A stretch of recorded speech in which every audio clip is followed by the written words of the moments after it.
저희 교회의 주된 선교지 중에 하나가 남미의 페루입니다.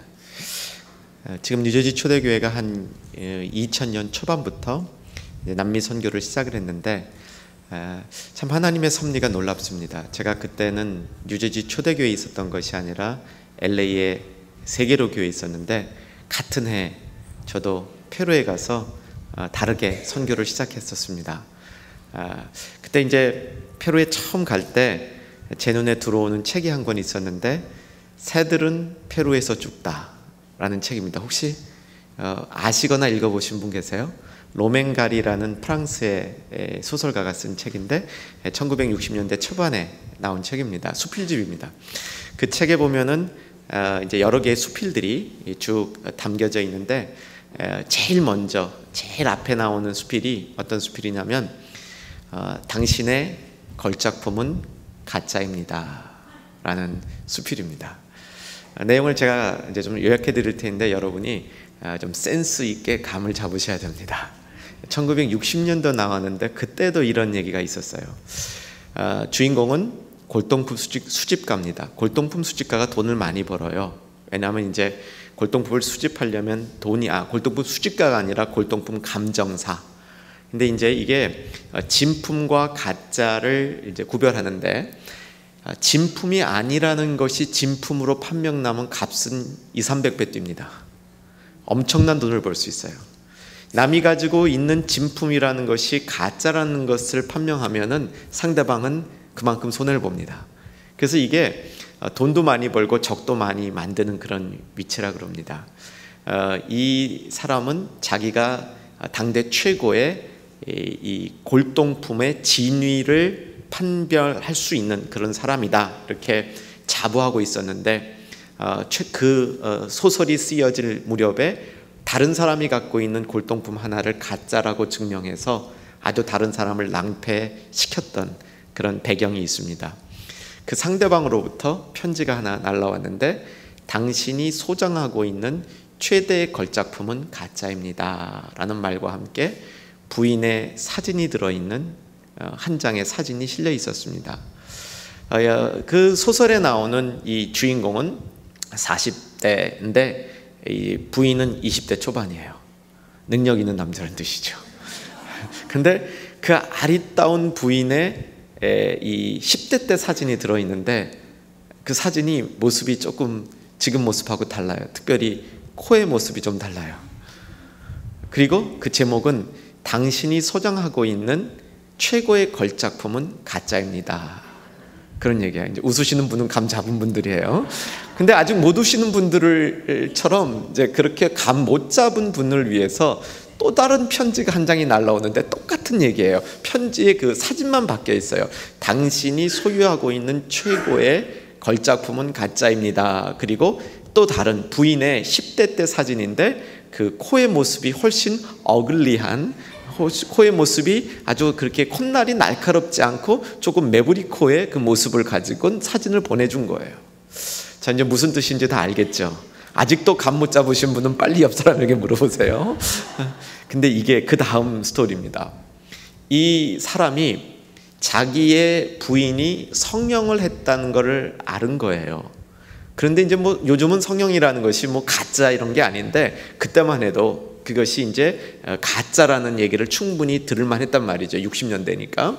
그래서 이 사람이 자기의 부인이 성형했다는 사실을 알고 도저히 그게 용납이 안 되는 거예요. 그러니까 용납이 안 되는 것이 부인이 성형했다는 사실이 아니라 골동품 전문가, 진짜 가짜를 감별하는데 당대 최고라고 생각했던 자기의 프라이드가 깎인 것을 용납을 못하는 거예요. 그런데 진짜 처음에는 그 여자가 이게 미모에 반해서 자기 돈으로 결혼을 했는데 살다 보니까 정이 들어서 정말 사랑하게 됐어요. 그럼에도 불구하고 이 소설은 그 여자와 이 남자가 자기의 프라이드 때문에 이 골동품 감정사가 자기의 프라이드 때문에 그 여자하고 결국은 이혼하게 되는 그런 이야기의 내용입니다. 여러분이 소유하고 있는 가장 중요한 것은 무엇입니까? 그 무엇입니까? 저는 여러분에게 확인해 드립니다. 우리가 소유하고 있는 가장 걸작품은 구원입니다. 하나님께로부터 받은 구원이 우리가 소유하고 있는 최대의 걸작품인데 그것이 진짜인지 가짜인지 여러분 한번 확인해 보십시오. 여러분이 소유하고 있는 구원이 가짜가 아니기를 주님의 이름으로 축복합니다. 진짜이기를, 그것이 진짜여만 한다는 사실이죠. 오늘 저녁에는 우리가 소유하고 있는 이 구원이 어떻게 이루어진 것인가를 확인함으로 내가 받은 구원이 성경 말씀대로 받은 것인가 확인해보고 성경 말씀대로 받은 구원이면은 이것이 진짜입니다. 여러분 인생의 최대의 걸작품인 구원이 진짜 되기를 주님의 이름으로 다시 한번 축복합니다.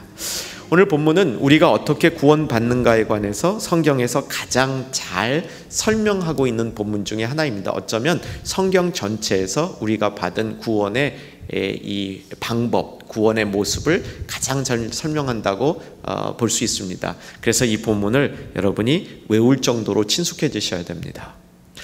본문의 내용은 이렇게 되어 있습니다. 우리가 무엇으로 구원을 얻는가 두 가지 내용을 설명해 줍니다. 그리고 그 다음에 우리가 받은 구원이 진짜임을 확인하기 위해서 구원에 대한 잘못된 인식 두 가지를 바로잡습니다. 그리고 마지막으로 우리가 받은 구원이 진짜라면 이렇게 살아야 됩니다 라는 제안을 해주게 됩니다. 자, 이제부터 저와 함께 8절부터 10절까지 내용과 대단히 친숙해진 다음에 이 말씀을 제가 또 풀어드리도록 하겠습니다. 자, 8절을 보시면 한번 다시 8절을 찬찬히 읽었으면 좋겠습니다. 읽겠습니다. 너희는 그 은혜에 의하여 믿음으로 말미암아 구원을 받았으니 이것은 너희에게서 난 것이 아니요 하나님의 선물이라. 자, 앞부분을 보면 너희는 그 뭐에 의하여? 은혜에 의하여 무엇으로? 믿음으로 말미암아 구원을 받았으니. 우리가 구원을 받은 이 수단이 두 가지가 있다고 얘기합니다. 정확히 말하면 하나는 베이시스, 근거이고 또 하나는 수단입니다. 은혜에 근거하여 믿음을 통해서, 근거와 수단을 얘기해 주는데 은혜에 의하여 믿음으로 말미암아. 확인되셨습니까? 내가 받은 구원은 내 노력이 아니고 부모님께로부터 물려받은 신앙도 아니고 목사님이 독촉해서도 아니고 무엇으로 이루어진 거냐면 은혜에 의하여 믿음으로 말미암아. 하나님이 주신 은혜라는 베이시스, 근거에 의하여 믿음으로 means, 수단, 믿음이라는 수단을 통해서 우리가 구원을 받았다. 어저께는 이것을 이제 100점짜리 답안지로 설명해 드렸습니다. 그렇기 때문에 이제 구원에 관해서 잘못된 인식을 불식시켜야 되는데, 잘못된 인식이 뭐냐면 나에게서 났다라고 생각하는 것이죠. 그래서 그렇지 않다는 겁니다. 너에게서 난 것이 아니요 하나님의 선물이라. 제가 너에게서 난 것이 아니요 하면 여러분이 그 다음을 채워주시기 바랍니다. 너에게서 난 것이 아니요, 네, 할렐루야. 나에게서 난 것이 아니요 하나님이 주신 선물이다.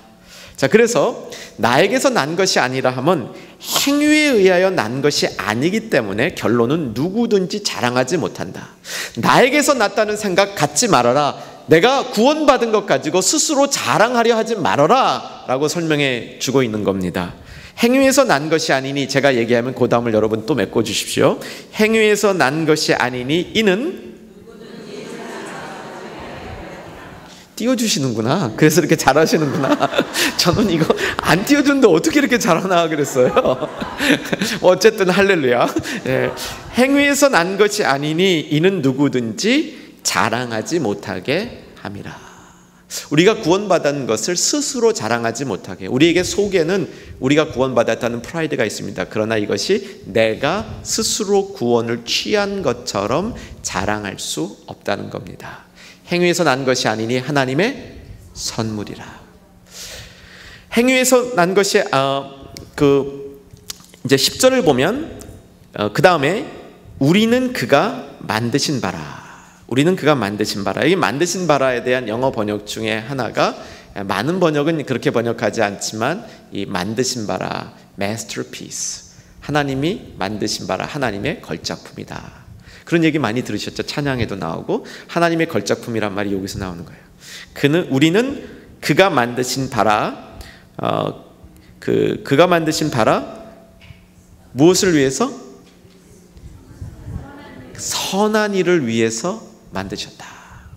선한 일을 위해서 만들었기 때문에 우리가 그 가운데서, 선한 가운데서 행하게 하려 하십니다.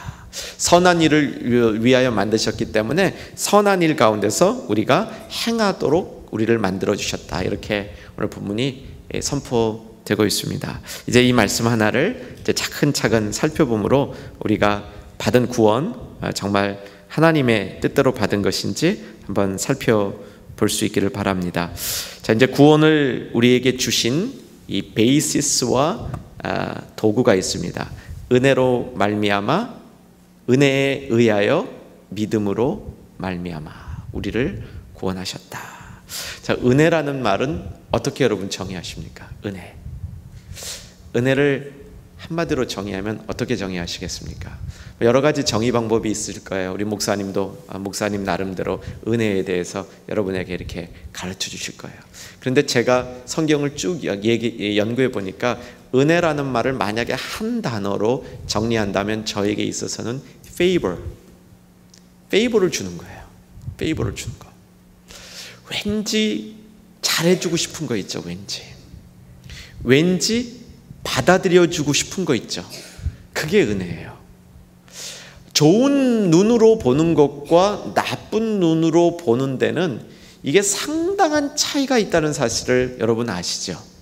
여기 이제 유학생들도 좀 있는 것 같은데 미국 와서 유학하는 분들 보면 이게 우리가 말이 안 되고 언어가 안 통하잖아요. 그래서 이제 교수님이 페이버러블한 눈으로 이쁘게 봐줄 때와 이쁘게 안 봐줄 때가 결과 차이가 많이 나요.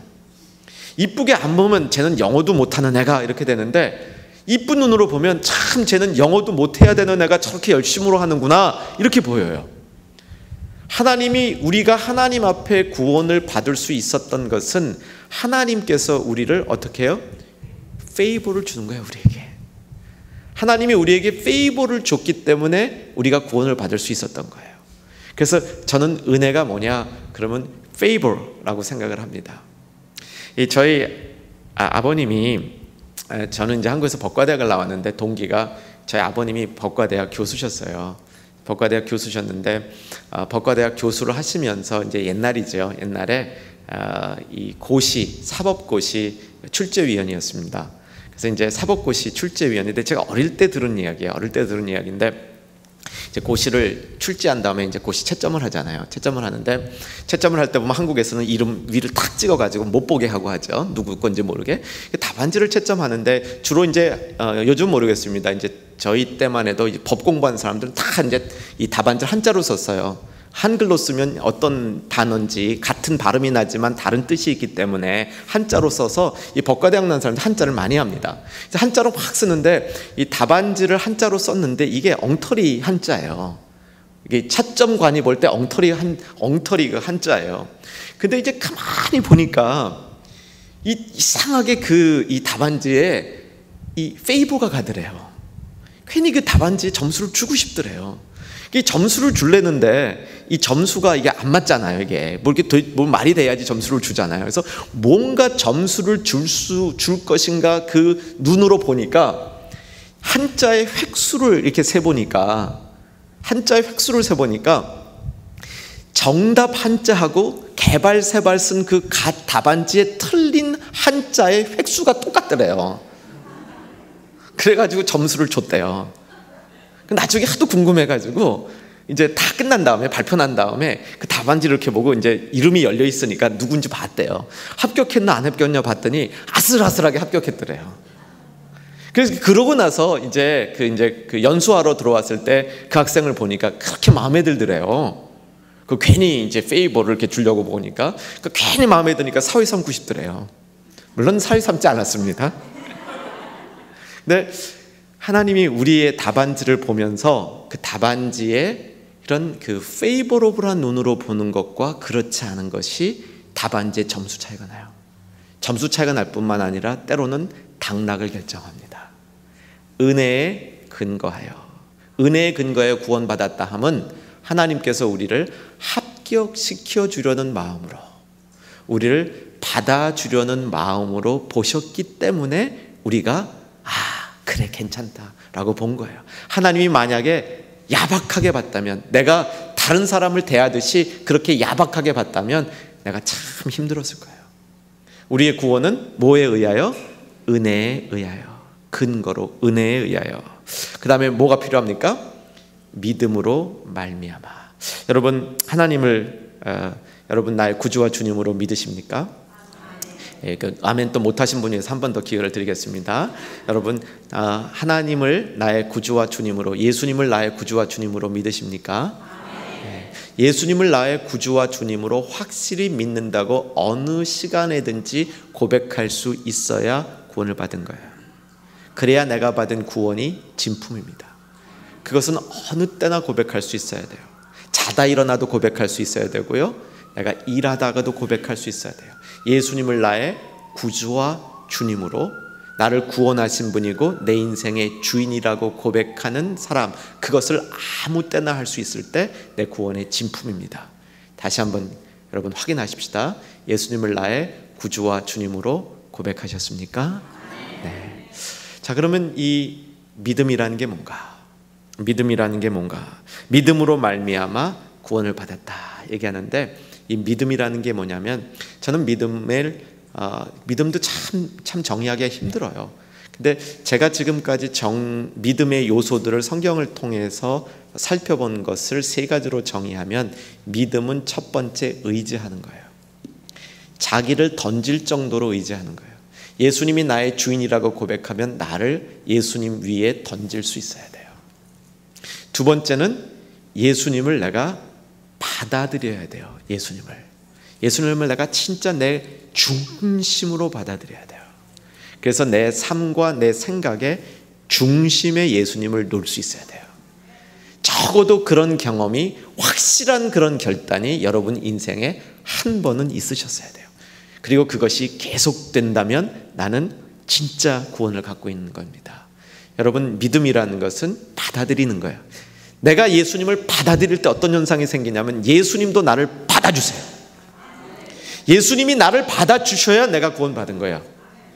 예수님이 나를 받아주시는 것은 내가 나의 행위가 상관이 없기 때문에, 나의 행위에서 난 것이 아니기 때문에, 예수님이 우리에게 페이버를 주시고 예수님이 우리를 예쁘게 봐주셔서 받아주실 때만 우리가 예수님께 받아들여지기 때문에, 이게 아까 말씀드렸던 대로 자랑할 것 없고 내 행위에서 난 것 아니다, 이렇게 얘기할 수 있는 거예요.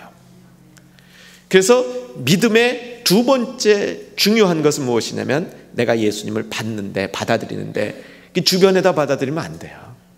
예수님을 중심에 받아들여야 돼. 중심에, 내가 가장 중요시하는 가장 중심부에 예수님을 받아들여질 때, 예수님은 우리를 어디로 받아들여 주시냐면 예수님의 중심에 받아들여 줘요. 이거 기가 막힌 얘기예요. 예수님의 중심에 받아들인다 하면 조금 관념적인 얘기지만 그냥 잘 들어주시고 동의가 되시면 그냥 마음속에 담으세요. 예수님이 당신의 중심으로 우리를 받아들인다 하면 성부, 성자, 성령 삼위의 하나님께서 완벽하게 이루고 계신 그 교제 안에, 펠로우십 안으로 우리를 받아주시는 거예요. 이게 사실 에베소서에 나오는 거예요. 에베소서 4장에 나오는 거예요. 4장 2절, 3절, 4절, 5절, 6절까지 그 얘기하고 있어요. 삼위일체 하나님은 완벽하게 교제를 하고 계세요. 그분들은 뜻이 100% 통하는데, 그 100% 통하는 하나님의 교제 속으로 나를 받아주시는 것, 이게 구원이에요. 우리가 받은 구원. 그런데 그것이 일어날 때 나에게는 어떤 현상으로 일어나냐면, 나에게는 내 중심에, 나에게 가장 중요한 자리에 예수 그리스도를 모셔놓게 돼요. 이게 구원받은 사람, 진품 구원을 가진 사람들의 경험입니다. 세 번째는, 첫째는 받아들여주는 것이고, 첫째는 이제 의지하는 것이고, 두 번째는 받아들이는 것이고, 이제 세 번째 믿음의 요소가 또 있습니다. 세 번째 믿음의 요소는 하나님 앞에 내가 나아갈 수 있는 거예요. 내가 하나님 앞에 언제든지 나아갈 수 있는 길이 열렸다는 내 마음속에 컨피던스가 있어야 돼요. 그 자신이 있어야 돼요. 내가 예수를 받아들였잖아요. 그러니까 나도 보좌 앞에 나갈 수 있어요. 언제든지 그 보좌 앞에 나가는 길이 열려 있음을 알게 되는 거예요. 이게 이제 보혈의 능력이라는 건데요. 오늘은 이런 것들은 다 자세히 못합니다. 그냥 확인하고 넘어가는 거예요. 보혈의 능력 중에 하나가 뭐냐면 내가 하나님 은혜의 보좌 앞에 나아가는 길을 열어주는 거예요. 이건 이제 확인은 좀 해야 되겠다. 에베소서 3장 12절을 한번 보십시다. 에베소서 3장 12절을 보면 구원에 관한 요소를 얘기해 주는데 오늘 본문과 함께 에베소서에서 무척 중요한 그 본문입니다. 에베소서 2장 8절에서 10절은 내가 어떻게 구원받았는가를 보여주는데 3장 12절에 2장 8절에서 10절 사이에 없는 내용이 하나 추가되는데 뭐냐면 3장 12절 아직 없군요. 성경 찾으세요. 3장 12절 찾으셨습니까? 네, 같이 한번 읽겠습니다. 시작. 우리가 그 안에서 그를 믿음으로 말미암아 담대함과 확신을 가지고 하나님께 나아감을 얻었느니라. 이게 구원에 내가 구원을 받았다는 것의 그 중심부에 있는 현상이에요. 내가 담대함과 확신을 가지고 하나님께 나아감을 얻었다. 내가 구원받았다. 하나님께 나아감을 얻었다 이 얘기예요. 자, 제가 정리한 믿음의 그 요소를 다시 한번 제가 여러분하고 요약했으면 좋겠습니다. 첫 번째, 믿음은 나 자신을 하나님 앞에 완전히 의지하는 거다. 두 번째는 나의 중심으로 하나님 받아들이는 거다. 세 번째는 은혜의 보좌 앞에 내가 담대히 확신을 가지고 나아감을 얻었다. 이거 세 개가 믿음의 3요소라고 저는 성경의 가장 중요한 믿음의 요소라고 저는 그렇게 정돈을 합니다. 여러분 예수님을 믿는데 나 자신을 예수님 앞에 다 던지는 것이 그렇게 쉽지가 않습니다. 이제 1800년도 얘기인데요. 1860년대 얘기인데 이제 미국에 그때만 해도 요즘 같은 그 엔터테이닝 하는 그런 그런 일들이 없었죠. 요즘은 뭐 영화도 있고 뭐 애들 같은 건 게임도 있고 그래서 재밌는 일들이 많은데 그 당시에는 뭐 그런 것들이 전혀 없었습니다. 그래서 그 당시에 사람들에게 가장 인기를 끄는 것은 무엇이었냐면 이 서커스입니다. 서커스 어릴 때 보면 되게 재밌었잖아요. 우리 저 어르신들 보면 동네에서 한번 서커스 했다 그러면 뭐 이건 뭐 난리죠. 근데 이제 미국도 마찬가지였어요. 1800년도 말에는 이 서커스가 최대의 관심이었다고 합니다. 아마 이 얘기는 설교를 통해서 여러분 한 번쯤은 들으셨을 것 같아요. 1860년대에 프랑스에서 미국으로 건너온 그 당시에 최고의 이 고개사 찰스 브론딘이라는 사람이 있었습니다. 이 찰스 브론딘이 했던 묘기는 뭐냐면 나야가라 폭포에서 폭포 아래에 이렇게 폴에서 떨어지는 물들이 흐르는 강이 있잖아요. 거기다가 줄을 메고 한 300m 줄을 메고 그거를 이제 그 줄 타고 건너는 거예요. 아직 뜨면 안 돼요. 줄 타고 건너는 거예요. 줄 타고 건너는데 이 줄 타고 건너는 묘기를 보기 위해서 처음에 사람들이 막 모여들었습니다. 근데 이제 사람들 앞에서 이 줄을 타는데 이 줄을 아주 쉽게 탔어요. 그러니까 처음에는 막 조마조마하게 봤는데 저 사람이 이제 줄을 너무 잘 타니까 이게 이제 줄 타는 게 뻔해진 거예요. 이게 성공할 거라는 게 뻔해지기 시작했어요. 그러니까 이제 그 다음부터 묘기의 수준이 높아집니다. 그래서 줄을 타고 가다가 중간에 이렇게 막 어떤 날은 오븐을 메고 가다가 줄 중간에 앉아가지고 그 오븐에다가 오믈렛을 구워 먹고 오븐을 막 밑으로 던지면 밑에 있는 그 배가 지나가다가 오븐을 받기도 하고요. 그러니까 온갖 묘기를 그 위에서 다 펼치다가 그 다음에 이제 수위를 높였습니다. 수위를 높여서 이제 사람들에게 질문을 하는 거예요. 내가 이 줄 타고 건너가는데 다른 사람을 등에 업고 줄 타고 건너갈 수 있다고 믿습니까? 사람들의 대답이 믿습니다 그랬어요. 그러면 줄 타고 건너는데 직접 내 등에 업혀서 건널 사람 나오십시오. 그러니까 여러분 같이 안 나가죠? 다른 사람 업고 건너는 거에 대해서는 내가 믿습니다 그러는데 내가 실제로 업히냐? 다른 얘기죠. 그래서 아무도 안 나왔어요. 아무도 안 나왔습니다. 그렇지 않아요? 줄 타고 저 사람이 다른 사람을 그 전에 막 그 줄 위에서 별짓을 다 하니까 이 뭐 그 뒤에 사람 하나 업고 건너는 거 가능하다고 생각했는데 막상 업히려니까 그 업히는 것은 엄두가 안 나는 거예요. 근데 이제 아까 먼저 띄워주셨지만 업힌 사람이 나타났어요. 그 이제 진짜 이 업혀가는 그림이에요. 요 왼쪽 그림을 보면 이제 좀 멀리서 찍은 거고, 같은 그 오른쪽 그림을 보면 그 뒤에 이제 진짜 좀 자세히 찍힌 그림입니다. 내려놓으시고요. 자, 업힌 사람이 누군지 아세요? 자, 업힌 사람이 매니저예요. 매니저. 브론딘의 매니저예요. 매니저. 그래서 내려주세요. 매니저가 저희 브론딘에게 얹혔다는, 업혔어요. 왜? 브론딘의 실력을 아니까 업힌 거예요. 여러분, 때로는 우리의 믿음이 이런 정도까지의 믿음이 돼야 됩니다. 예수님의 우리가 실력을 알거든요. 아는데 막상 예수님한테 얹히려고 그러면 이게 불안한 거예요. 불안한 거예요. 다시 줄타기 얘기 한 번 더 할게요. 여러분, 이제 줄을 타기, 이 고개의 묘미는 뭡니까? 한쪽에서 줄을 쫙 타고 가다가 저쪽에서 사람이 올 때 저 사람이 타이밍을 맞춰서 자기의 몸을 던져서 공중에서 몸이 날아가다가 다른 쪽에서 오는 사람이 잡아줘야 이게 묘미잖아요. 그렇죠? 근데 이제 우리가 이렇게 줄타기를 하다가 몸을 못 날려요. 왜 못 날리냐면 혹시 날렸다가 저 사람이 안 잡아주면 어떡할까, 이 걱정 때문에 못 날리는 거예요. 근데 못 날리는 건 고개가 아니에요. 고개가 아니에요. 내가 만약에 이쪽 줄을 잡고 가다가 저 사람에게 손을 뻗쳐서 저 사람이 내 손을 잡는 순간에 이쪽 손을 놓으면 안전은 한데 이건 고개는 아니에요. 여러분, 이 고개를 믿음에다 대입해 보면, 믿음은 예수님을 내가 믿기 때문에 나의 전체 것을 예수님에게 한번 의지하여 드리는 그런 이 경험, 그리고 그런 결단, 그런 이 확신이 우리에게 있어야 제대로 된 믿음입니다. 은혜로 말미암아 믿음으로 구원을 얻었습니다. 우리의 믿음이 때로는 참 미약합니다. 그래서 우리가 믿는다고 하지만 사실은 안 믿는 경우가 참 많아요. 못 믿는 경우가 참 많아요. 그러니까 예수님을 받아들인다 하지만 예수님을 중심에 못 받아들이고 주변에 받아들일 때가 많아요.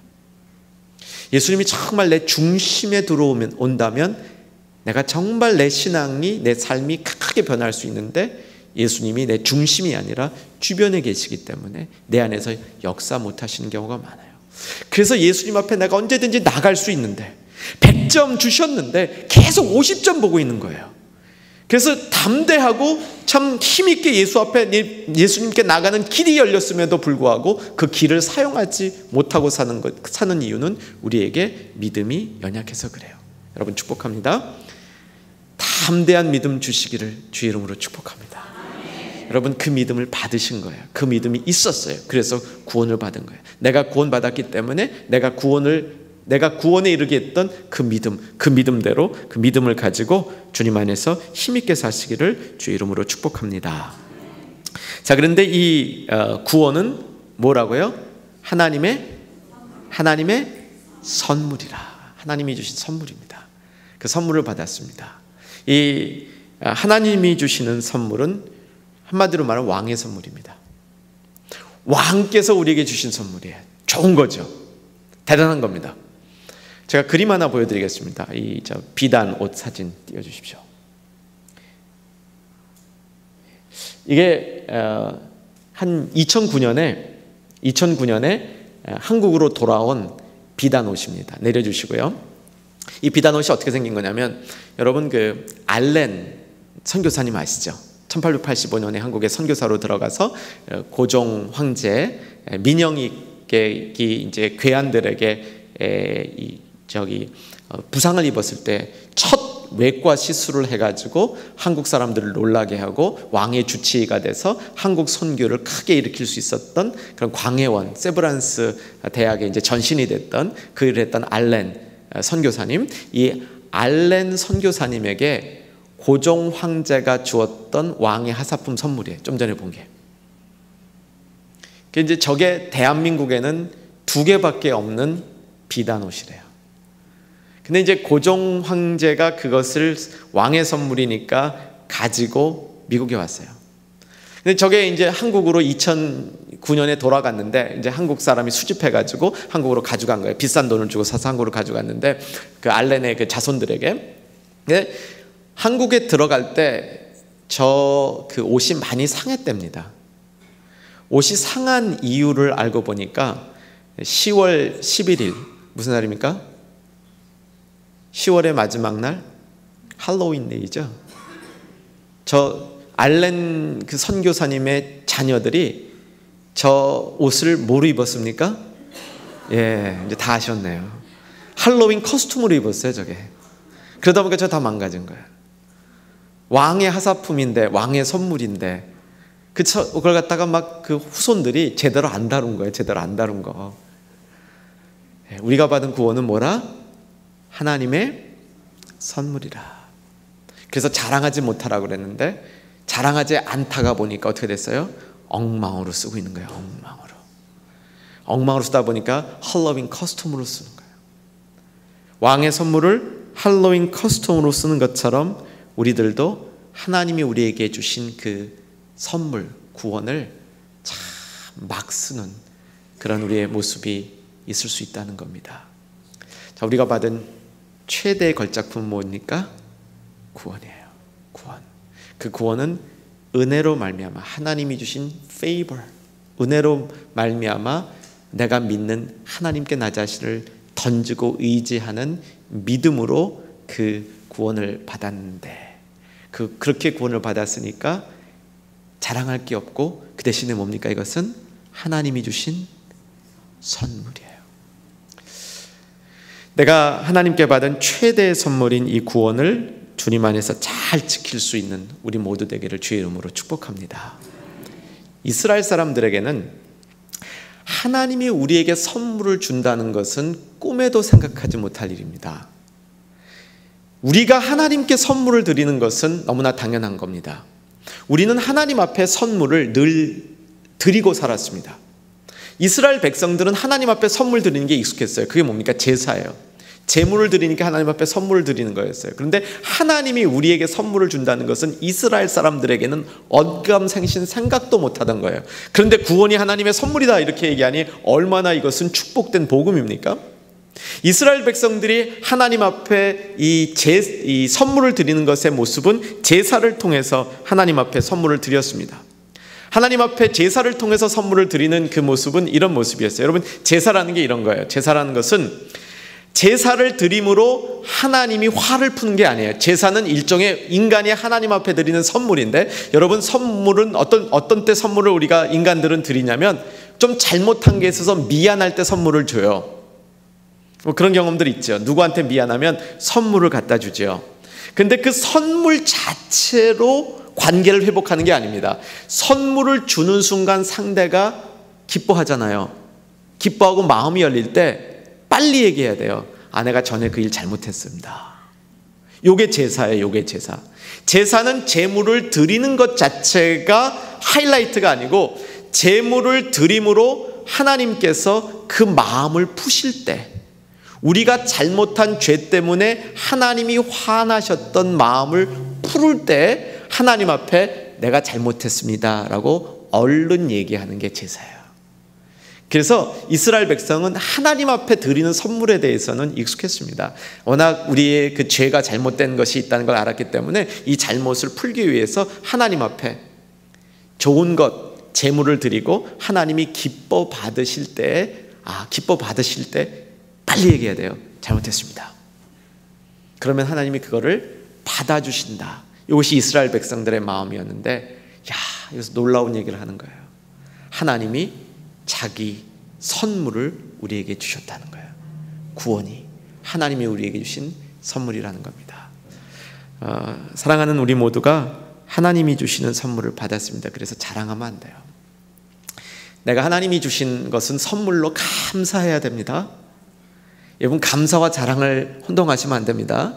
감사는 충분히 해야 됩니다. 하나님이 우리에게 선물 주셨으니까 감사를 하나님 앞에 듬뿍 해야 됩니다. 그런데 내가 한 것처럼 자랑하면 안 돼요. 근데 우리가 참 내가 한 것처럼 자랑하는 모습이 있어요. 내가 구원받았다라고 자랑한다. 여러분 아마 그거 여러분의 실감 안 날 거예요. 별로 그런 적 한 거 없다고 생각하실 겁니다. 내가 구원받았다고 자랑을 한다. 여러분 이런 것 때문에 문제되는지 않아요. 근데 여기서 구원받은 것을 간접적으로 자랑하는 게 뭐냐면 내가 얻은 직분 자랑할 때 있어요. 내가 얻은 직분이 마치 내가 다른 사람보다 좀 더 우월하고 신앙이 좀 더 다른 사람보다 확실히 뛰어나서 내가 그 직분을 성취한 것처럼 생각할 때가 있어요. 그래서 그 직분이 나에게 안 올 때는 속상한 거예요. 이런 모습으로 나타나요, 교회 안에서는. 저희 교회에 작년에 이 안수집사를 직분 드린 적이 있었습니다. 안수집사를 20명을 드렸는데 이제 투표를 쭉 했어요. 투표를 쭉 해서 안수집사 후보 가운데 투표를 쫙 했는데 어떤 집사님이 1등으로 됐습니다. 투표에서. 근데 그분이 1.5세예요. 영어권에 가까운 1.5세예요. 이제 직업은 첼로 하시는 분이에요. 음악가예요. 저희 동네에선 꽤 알려진 그 이제 첼리스트입니다. 근데 이분이 1등으로 이제 됐는데 저희 교회는 좀 뭐 구식이에요. 그래서 그 또 순서도 또 이게 득표 순으로 나와요. 그래서 그분이 이름이 제일 위에 있었어요. 이름이 아주 멋있습니다. 유식이에요. 유식한 분이에요. 그래서 이제 김유식 위에 탁 나왔어요. 그 이제 안수 집사를 받기 위해서 훈련을 쭉 받았습니다. 이제 아주 20주 동안 훈련을 이제 받았는데. 맨 마지막 날 훈련을 받는 날인데 그때 이제 이 주보 나갈 광고가 이렇게 쫙 나왔어요.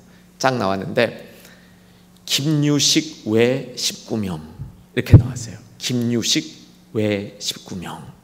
근데 이분이 그날 공부를 다 끝나고 저한테 왔어요. 제가 이제 앞에 강의를 했는데 저 앞에 나오는데 눈에 눈물이 글썽글썽한 거예요.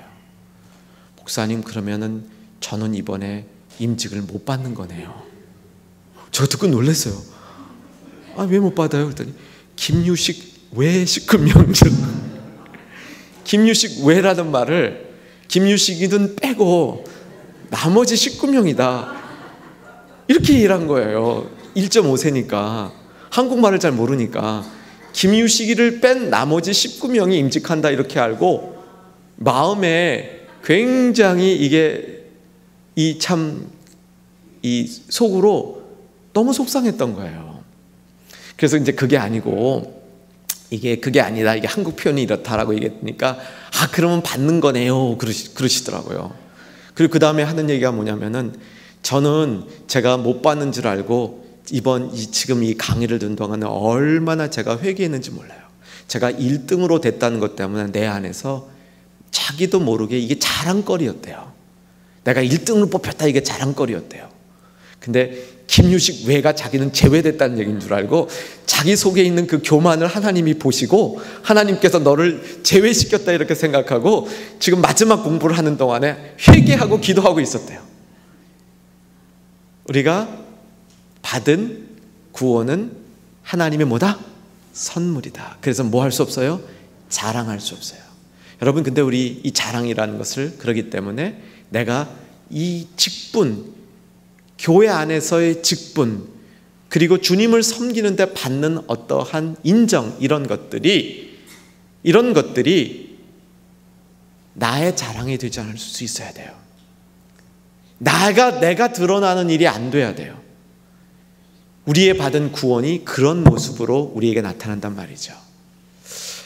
이제 어떻게 구원받는지에 대해서 우리가 배웠고, 또 이제 구원이 우리에게 준 잘못된 그 가르침들, 내가 스스로 얻은 것이다.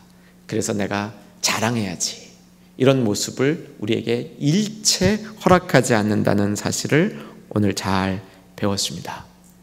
이제 오늘 10절 마지막 단계로 들어가면, 그렇기 때문에 우리는 그가 만드신 바라.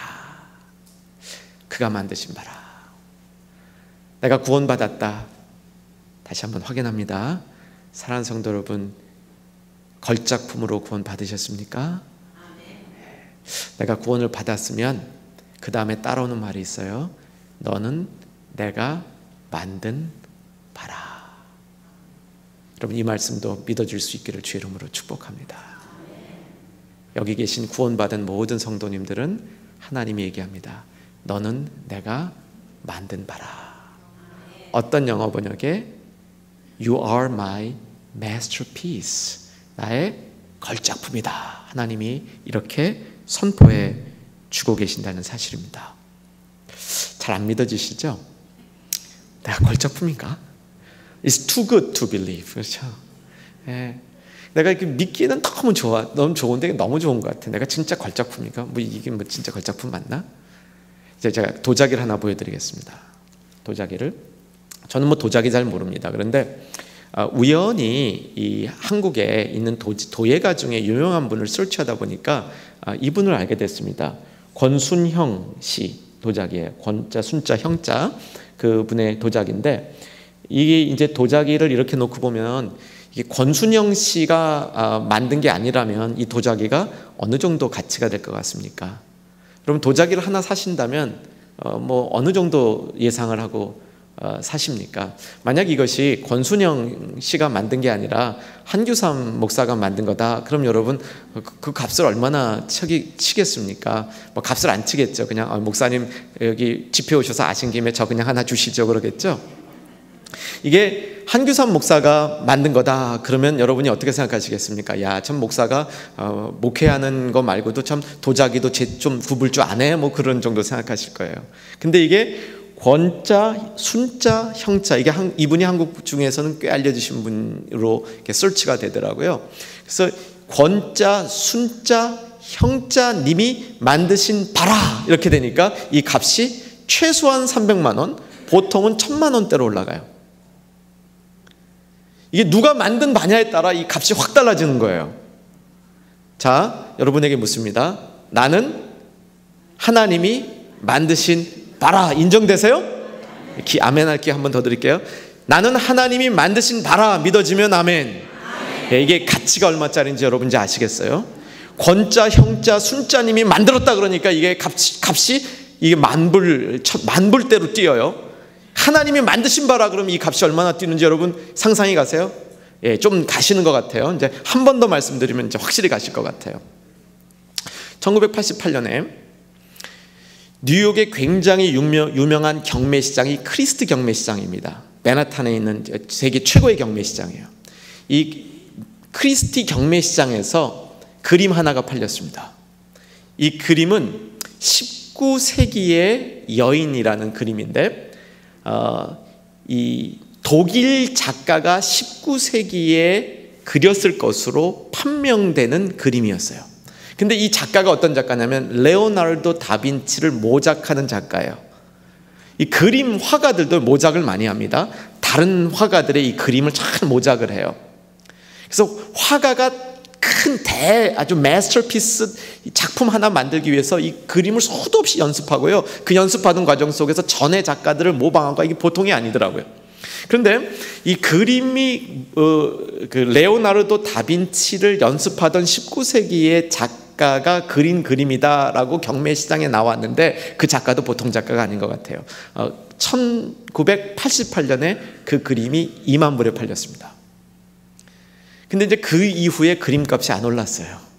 그러니까 2007년에 9년도에 그림을 샀던 사람이 되팔았습니다. 캐나다 사람 실버만이라는 사람한테 되팔렸습니다. 지금부터 하는 얘기는 다 책으로 나와 있는 얘기입니다. 근데 그 그림을 실버만이라는 사람이 그림을 딱 사는 순간에 이 사람의 마음에 전율이 일어났대요. 이게 진짜 다빈치의 그림일 수 있다. 그리고 진짜 가짜 진위 판명에 들어갔습니다.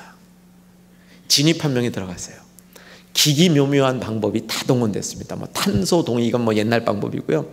별별 방법을 다 동원해서 하면 할수록 이게 진짜일 가능성이 높아진 거예요. 그중 굉장히 중요한 이 거의 결정적인 이 증거가 뭐냐면 다빈치가 왼손잡이랍니다. 그래서 이 곡선이요, 만드는 선이 왼손잡이만 그릴 수 있는 곡선이 있대요. 근데 그 그림에 그런 곡선이 나오는 거예요. 더 결정적인 것은 다빈치가 가끔씩 물감을 손가락으로 만들어서 이렇게 짓누르듯이 뭉개는 기법을 쓰는데, 그러다 보니까 어떻게 지문이 있어요. 그러니까 다른 다빈치의 그림에 나오는 지문과 검사해 보니까 똑같아요. 거기다가요, 이 학자라는 사람들은 보통들이 아닌 것 같아요. 영국의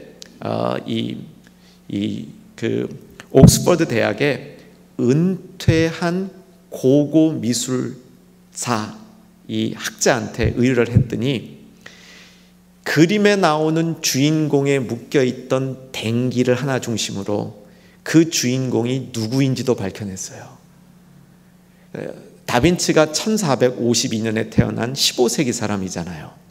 그런데 15세기 다빈치가 이제 한때 있었던 밀라노의 유명한 공작 딸이라는 사실, 이름까지 밝혀냈어요. 비앙카 스포르자, 이름까지 밝혀냈어요. 그러니까 이거는 빼도 박을 수 없는, 이거는 피할 수 없는 다빈치의 그림이 됐어요. 다빈치가 그린 바라 되니까 2만 불짜리가 얼마가 됐냐면은 200만 불이 됐어요. 200만 불이. 200만 불이 아니라 죄송합니다. 200 million. 200만 불이 아니고 200 million. 2억 불이 되나요? 그러면 2억 불이 됐어요. 이 누가 만드신 바냐에 따라서 그 가치가 달라지는 거예요. 사랑하는 성도 여러분, 내가 하나님이 만드신 바라, 제가 한 얘기 아닙니다. 제가 여러분 띄워주려고 한 얘기 아닙니다. 저는 뭐 이렇게 사람 띄우는데 그렇게 은사가 있지 않아요. 이건 성경이 한 얘기예요. 바울이 한 얘기예요. 너희는 그가 만드신 바라. 여러분 믿어지시면 아멘 합시다. 그리스도가 하나님이 우리를 만드셨어요. 그 하나님이 우리를 만드셨을 때 우리를 만드셨던 하나님이 우리에게 준 최대의 선물이 뭐예요? 구원이에요. 구원. 우리가 구원을 받음으로 하나님이 우리를 만드실 때 가지고 있었던 하나님의 형상 파괴됐었는데, 죄 때문에 파괴됐었는데 그 형상이 우리에게 회복되어진 거예요. 이것이 우리가 구원을 받은 모습이라는 겁니다. 그래서 하나님의 걸작품이 됐다는 거예요. 하나님의 모습을 이 땅에 드러내는 사람이 되었다는 거예요. 하나님이 만드신 바라, 하나님의 걸작품, 무엇을 위한 걸작품이라는 의미입니까? 선한 일을 위하여 만드신 바라 이겁니다. 그래서 우리가 하나님이 만드신 바라, 이 가치는 상상할 수 없는 가치라는 거예요. 그런데 그 상상할 수 없는 하나님의 만드신 바라, 이 하나님의 만드신 사람들은 선한 일을 위하여 만드셨다는 사실을 분명히 기억해야 됩니다. 제가 선한 것에 대해서 설명드릴 때 저는 솔직히 고백했습니다. 제가 선한 것에 대해서 다 모르겠다고요. 성경이 얼마나 깊이 있는 얘기를 하는지 다 모르겠다고 말씀드렸습니다. 내일 한 가지 더 말씀드릴 거예요. 그런데 선한 일을 위하여 우리가 지음받았을 때 그 선한 일은 하나님의 구원 계획이 그 안에 있는 건 분명합니다. 말씀드린 대로 하나님의 영광을 보여달라 그랬는데, 출애굽기 33장 하나님께 영광을 보여달라 그랬는데 하나님께서는 우리에게 선한 것을 보여주셨다. 성경 보고 아까 나오신 분들 보셨죠? 하나님의 영광을 구하는데 하나님은 선한 것을 보여주셨어요. 선한 것은 뭐냐면 하나님의 영광이 있는 바로 그것이에요. 선한 일을 위하여 우리가 지음받았어요. 하나님의 구원 계획을 이루는데 하나님이 나를 필요로 하셔서 하나님께서 나를 구원하신 거예요. 하나님의 구원받은 사람의 가치는 대단히 큽니다. 선한 일을 위하여, 선한 일을 위하여 구원받았다. 요거 잠깐 풀이하고 오늘 말씀 맺겠습니다. 하나님이 선한 일을 위하여 우리를 구원하셔서 그 선한 일 가운데서 행하게 하려 하십니다. 선한 일 가운데 행한다는 것이 도대체 무엇일까?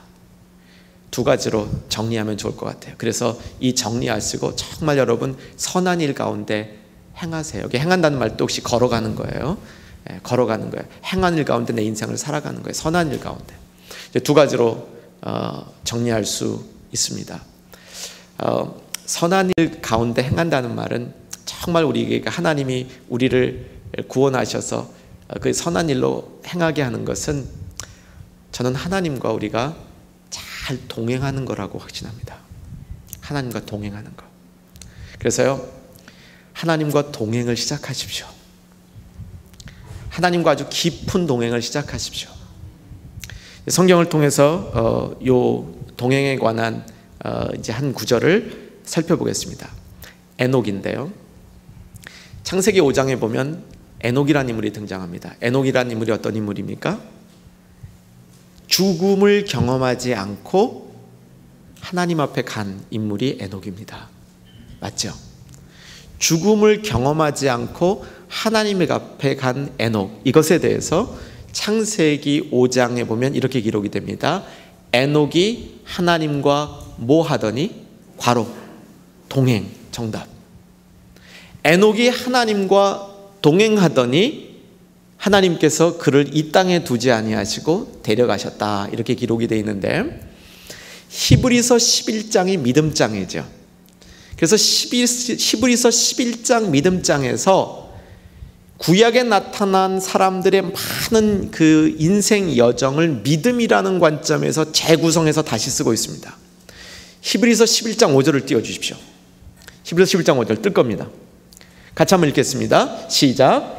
믿음으로 에녹은 죽음을 보지 않고 옮겨졌으니 하나님이 그를 옮기심으로 다시 보이지 아니하느니라. 그는 옮기기 전에 하나님을 기쁘시게 하는 자라 하는 증거를 받았으니.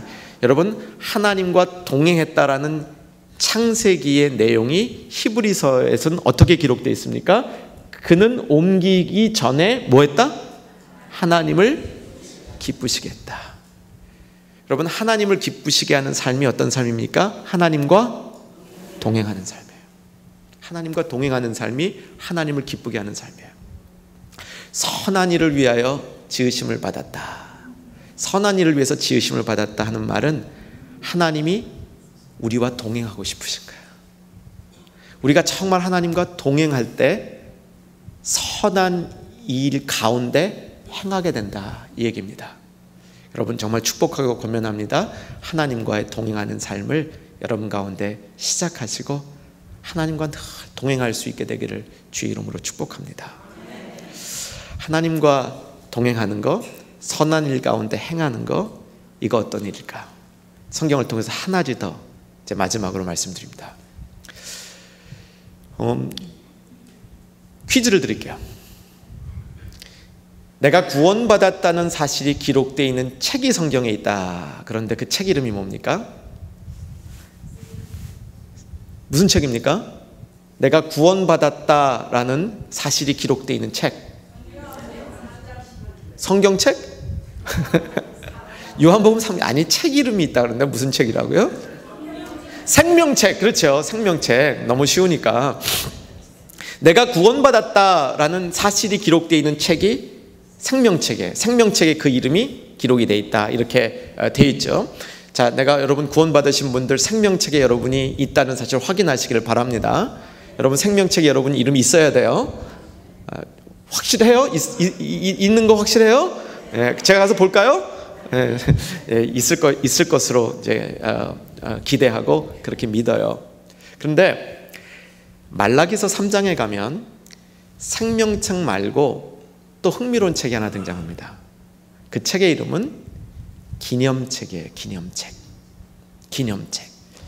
새번역에는, 느낌표가 많이 나오는 새번역에는 그 기념책이란 말이 비망록이라고 기록되어 있어요. 비망록.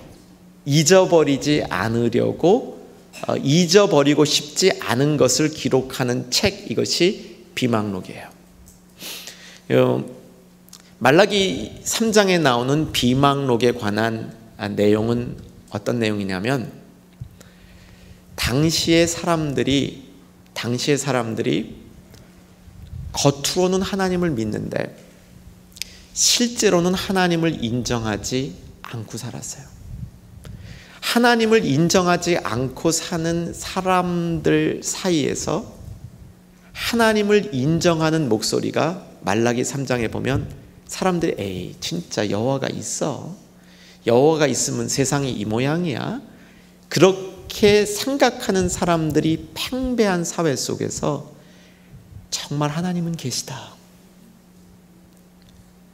하나님이 행하셨다, 나는 오직 은혜로 살고 있다, 이런 것들을 총명스럽게 간증하는 얘기들이 등장하는데, 하나님이 그 사람들의 얘기를 들으시고 그 사람들이 한 일을 기념책에 기록하셨다, 이렇게 써 있어요. 빌립보서 4장 3절에 보면 생명책이란 말이 신약성경에도 나옵니다.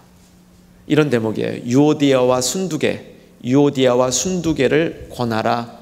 저들이 지금은 싸우고 있어서 교회에서 실권 다툼을 하고 있어서 조금 분란의 소지를 갖고 있기는 하지만 저들을 도와줘라. 저들의 이름이 생명책에 기록이 되어 있다. 이렇게 되어 있어요.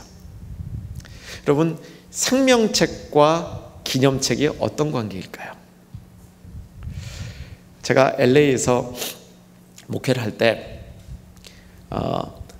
한국에서 어떤 50대 후반 성도님이, 교우님이 미국으로 이민 오셔서 난생 처음 교회를 다니기 시작했습니다. 처음 교회로 오신 분이에요. 교회를 오게 된 동기는 딱 한 가지입니다. 한국에서 꽤 잘 나가던 분이 이혼하고 모든 것을 정리하고 새 삶을 살기 위해서 LA로 왔는데, 그 LA에 제가 섬기던 교회의 부목사님과 고등학교 동창이고요. 그 교회에 막 장로로 장립된 분과 고등학교 동창이에요. 순전히 동창 관계로 동창회 하려고 교회 나왔어요. 불교 신자입니다.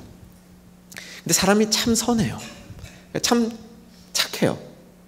그래서 이 대하는 모습이 굉장히 예의가 많아요. 그래서 저를 만나면요, 뭐 꼭 이렇게 얘기해요. 목사님, 이렇게 얘기해요. 이제 이분한테 저희 부목사님이 신방을 가면요, 아이고 목사님 오셨습니까? 우리 큰 목사님은 언제 오세요? 담임 목사님이 큰 목사예요. 이제 비즈니스를 마련했습니다. 비즈니스가 뭐였냐면 이제 우체국을 대신해서 이렇게 서비스 사설로 해주는 거 있잖아요. 그 메일 박스 같은 거, 그런 걸 만드셨어요. 메일 박스를 이제 오픈하려고 오픈하기 전날 저녁에 마지막 일을 마치고 그 비즈니스에서 나와서 길을 건너다가 차에 치였어요. 몸이 완전히 박살이 났어요. 미국에 와서 새로운 삶을 시작하려고 그러는데 몸이 박살이 났어요. 병원에 입원을 했어요. 아주 장기간 입원이었습니다. 이게 교통사고 후유증이 심하잖아요. 그런데 이게 차에 치였으니 이게 얼마나 심해요. 근데 병원에 있는데 그 이제 장립된 친구 장로님이 저한테 와가지고, 목사님 오늘 꼭 그 성도 신방 갑시다. 그래서 왜요? 그랬더니 오늘이 그 친구 생일입니다. 교족불 뒤져보니까 진짜 생일이에요. 그래서 깜짝 쇼를 하자. 그래서 이제 큰 목사가 이제 신방 가기로 하고 케이크를 준비해가지고 이제 제가 먼저 딱 갔어요. 먼저 가니까 진짜 또 목사님 오셨습니까? 이렇게 하려고 그러는데 이게 또 팔이 아프니까 이게 잘 안 되는 거예요.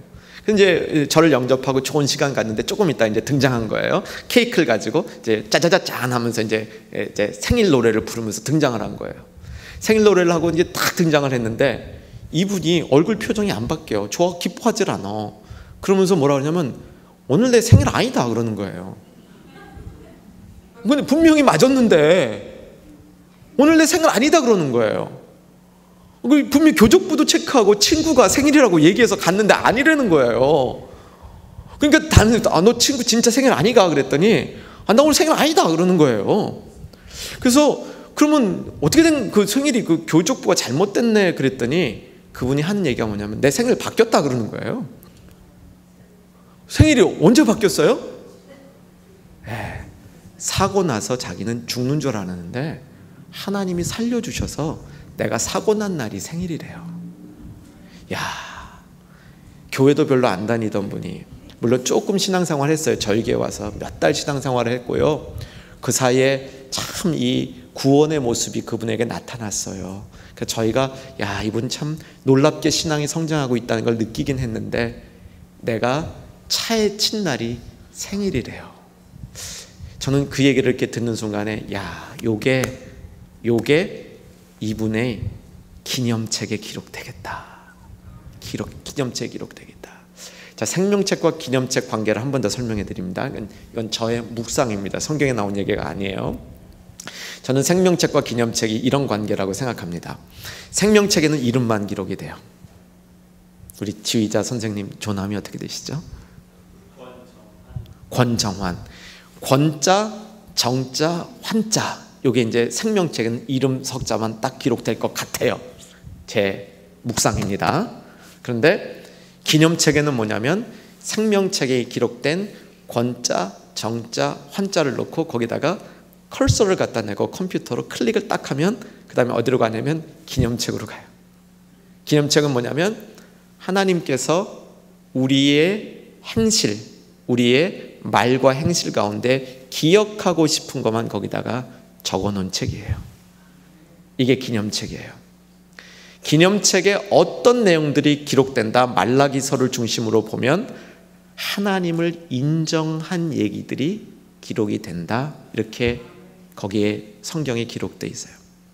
특별히 다른 사람들이 하나님을 인정하지 않는 환경 속에서 그 환경을 부끄러워하거나 그 환경을 두려워하지 않고 하나님을 인정할 것을 인정한, 다른 사람들은 다 자기 잘났다고 살고 다 자기 프라이드 사는데 내가 나된 것은 내 힘이 아니라 하나님이 주신 은혜다라고 고백할 수 있는 사람, 내가 살고 있는 이 환경 속에서 하나님이 주인이라는 것을 인정하고 사는 그 모습, 그걸 어디에요? 기념책에 기록한다는 거예요. 우리는 하나님이 만드신 바라, 뭐를 위해서 만들었습니까? 선한 일을. 그래서 그 선한 일 가운데 행하여야 된다라고 얘기합니다. 선한 일 가운데 행하는 게 뭡니까? 하나님을 인정할 때 잘 인정하는 거. 하나님은 인정받기를 원하시는 하나님이에요. 그건 맞는 얘기입니다. 왜냐하면 하나님은 하나님 되시기를 원하기 때문에 우리 같은 피조물이 진심으로 하나님을 인정하는 그 모습을 하나님은 기뻐하세요. 기뻐 받아들이세요, 하나님께서. 그래서 우리가 하나님의 선한 일 가운데 행할 때는 하나님과 동행하면서 하나님이 인정받으셔야만 할 때, 하나님이 하나님을 인정할 때 우리가 선한 일을 하면서 그와 동행하는 겁니다. 하나님이 만드신 바, 우리가 해야 될 일이라는 일입니다. 사랑하는 성도 여러분, 오늘 말씀을 맺으면서 가장 중요한 확인을 한 번 더 하기를 소원합니다.